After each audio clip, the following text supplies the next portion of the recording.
Bonjour et bienvenue à tous dans cette deuxième partie de Demain à la une. Nous allons en Algérie désormais. Alors lundi prochain était censé être la date de fin de confinement en Algérie, mais le pays a commencé à reconfiner partiellement dans certaines régions à cause de la hausse des contaminations à nouveau. Alors depuis le 8 juillet, un couvre-feu est imposé à la population de 13 heures à 5 heures du matin du lendemain dans 18 communes de la wilaya de Sétif pour une durée de 15 jours.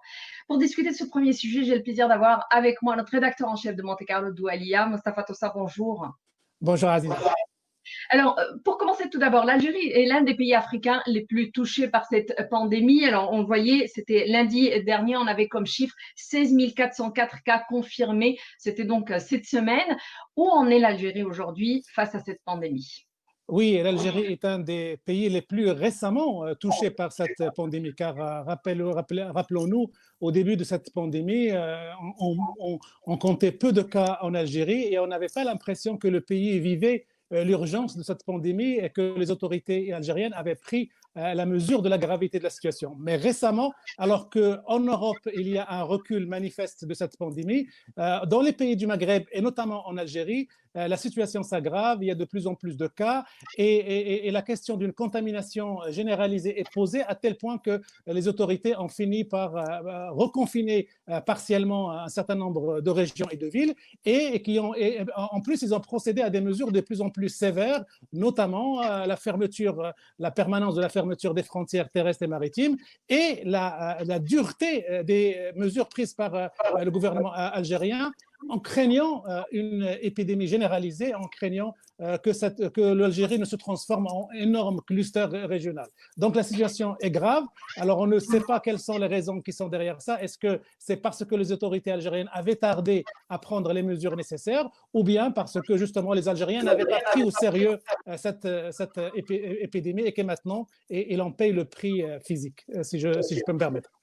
On se retrouve d'ailleurs un peu avec les mêmes choses depuis le déconfinement en Europe, hein, où on revoit un peu des clusters apparaître un peu partout. Alors, justement, sur l'Algérie, vous avez parlé des pays voisins. Les pays voisins, entre autres le Maroc, la Tunisie, ont déconfiné, commencent à réouvrir leurs frontières. Je voudrais qu'on écoute tout d'abord la déclaration du président Abdelmadjid Tebboune à ce propos avant de commenter.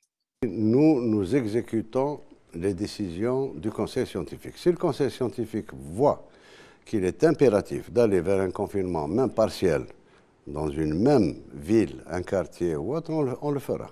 Faut-il ouvrir partiellement ou ne pas ouvrir? L'environnement géographique de l'Algérie a opté pour un déconfinement total, bien que les chiffres soient élevés de contamination et même de décès. Nous allons voir en fonction de nos capacités, en fonction de notre crainte de voir les chiffres s'élever encore plus.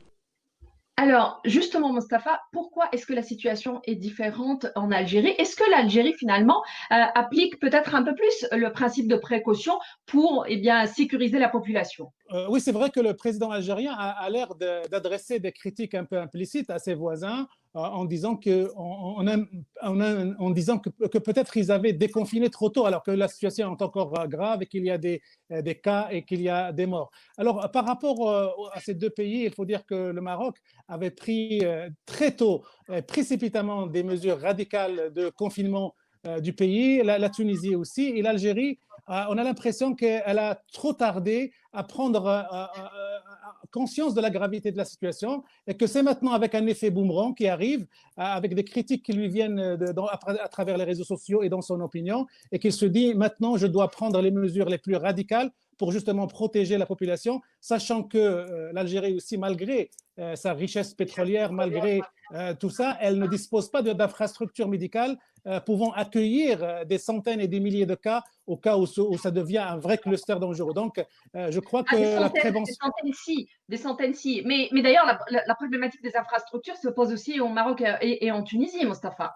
Oui, ça se pose au niveau des multiples de ces pays du Maghreb, sauf que ces pays du Maghreb, la Tunisie et le Maroc, avaient déjà pris conscience qu'ils n'avaient pas la capacité d'accueillir des cas ou des malades, et donc ils ont anticipé des mesures radicales, ce qui n'est pas le cas de l'Algérie. Elle vient de le faire maintenant quand elle s'est rendue compte qu'il y a un risque que le pays entier se transforme en cluster. Et donc, un peu tardivement, l'Algérie a pris les mesures qu'il faut pour se protéger. Alors, justement, il y a eu un peu de friture sur la ligne entre l'OMS et Alger. Et ces dernières, donc l'Organisation mondiale de la santé, pointait du doigt un peu la situation en Algérie, parlant de clusters nécessitant de très fortes mesures de santé publique. Oui, c'est vrai que la direction de l'OMS avait un petit peu alerté l'opinion internationale sur la situation en Afrique.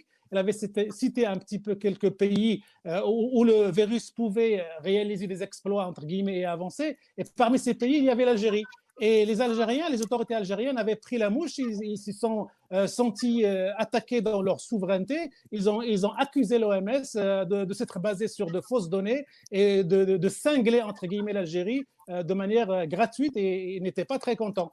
Après, l'OMS avait corrigé un petit peu son appréciation. Elle avait salué les efforts du gouvernement algérien pour traiter cette pandémie. Mais ça nous dit un petit peu la préoccupation internationale par rapport à un certain nombre de pays, notamment l'Algérie, qui a tardé à traiter sérieusement cette pandémie et à imposer des mesures de confinement. D'ailleurs, le président Taboun, dans son interview avec France 24, avait dit que nous avons essayé, mais que la population algérienne a montré une indiscipline manifeste, notamment quand elle a continué à organiser des mariages et des circoncisions. Et donc, le comportement sociétal des Algériens a été un des facteurs de la pandémie aussi.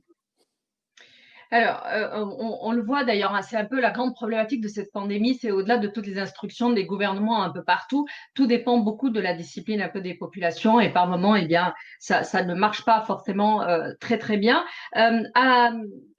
Les frontières terrestres, maritimes, aériennes, vous en avez parlé un petit peu tout à l'heure, sont restées fermées mais, en Algérie, mais les ressortissants de l'Union européenne ou les Algériens qui résident justement en Union européenne pouvaient, eux, bouger, pouvaient voyager, prendre des vols ou des bateaux à destination de la France. Alors, depuis le week-end dernier, on a vu ici en France une vingtaine de cas déclarés atteints de Covid-19, tous arrivés dans un vol depuis l'Algérie.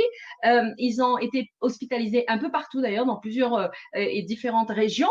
Quelle question ça pose, puisqu'aujourd'hui, il y a beaucoup de médecins qui avaient déclaré que l'état dans lequel étaient ces malades prouvait qu'ils étaient déjà malades quand ils avaient pris l'avion. Est-ce que c'est un sujet qui peut encore rendre ou créer des tensions entre la France et l'Algérie? Oui, c'est un sujet assez grave pour l'Algérie sur le plan international parce qu'il y a deux risques. Le premier risque, c'est que les pays européens ou un certain nombre d'autres pays peuvent mettre l'Algérie sur une liste noire, à savoir ne pas accepter de touristes venant de l'Algérie pendant cette période-là. Et puis un risque aussi pour la France parce qu'au moment où les Français et Algériens ouvrent une nouvelle page au niveau de leur mémoire commune, au niveau de leur bataille historique, le fait d'être obligé, par exemple, pour les Français de refuser que des citoyens venant d'Algérie ne puissent pas atterrir ou ne puissent pas être reçus en France, ça c'est un coup dur aussi à cette dynamique de réconciliation qui est à l'œuvre et le risque est que les Algériens puissent se sentir visés par ces mesures discriminatoires. Donc cette problématique pose vraiment de sérieuses préoccupations pour les relations entre l'Algérie et son voisinage européen et son